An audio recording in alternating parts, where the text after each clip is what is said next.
আর শীতার্ত যারা আমাদের মা বোনেরা আছেন, ভাইয়েরা আছেন, অনেক প্রচণ্ড শীত পড়েছে, অনেকে শীতে কষ্ট করছেন।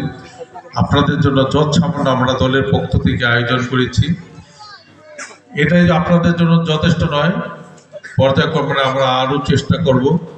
আর ধনাঢ্য ব্যক্তি যারা আছেন তারাও চেষ্টা করবেন মেহনতি মানুষের পাশে দাঁড়াতে, পাশের বাড়ির যারা অসহায় আছেন তাদের পাশে দাঁড়াতে।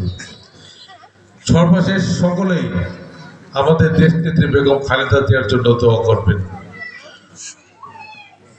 উনি এদেশের সবচেয়ে নির্যাতিত নারী।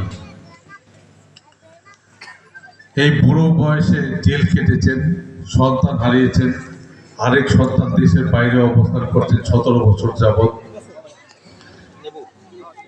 এই দেশের জন্য ওনাদের যে আত্মত্যাগ, তার কিছুই কিন্তু আমরা করিনি। আমরা হয়তো মামলা খেয়েছি, পালিয়ে থেকেছি, জেলে গিয়েছি, কিন্তু ওনাদের জীবন দিয়ে ওরা প্রমাণ করেছে ওরা গণতন্ত্র চান, ওরা ভোট অধিকার চান। তাই আমাদের গণতন্ত্রের মা দেশনেত্রী বেগম খালেদা জিয়ার জন্য আপনারা দোয়া করবেন। আপনারা দোয়া করবেন আরাফাত রহমান কুকুর জন্য, যারা যিনি বিদেশি জীবন দিয়েছেন, দেশে এসে দেশে পর্যন্ত আসতে পারেনি।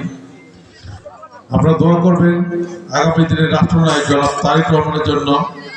উনি এখনো দেশের বাইরে অবস্থান করছেন, 8000 মাইল দূরে থেকে উনি এই দলটাকে সুসংগঠিত করে রেখেছেন।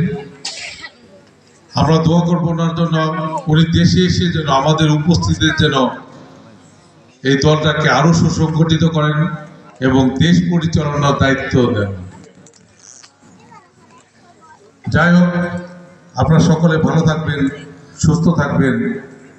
আমরা একে অপরের মানবতার সেবায় এগিয়ে যাব, এই হোক আমাদের প্রত্যাশা। সকলকে ধন্যবাদ। বাংলাদেশ জিন্দাবাদ, বাংলাদেশ জাতীয়তাবাদী দল জিন্দাবাদ। শহীদ জিয়া অমর হোক, আগামী দিনের রাষ্ট্রনায়ক জনাব তারেক রহমান জিন্দাবাদ। আসসালামু আলাইকুম। আপনারা চেয়ারে যেখানে বসে আছেন, এখানে কেউ আসবেন না, এখানে কেউ আসা দরকার নাই। আপনারা যে যেখানে বসে আছেন ঠিক ওইভাবে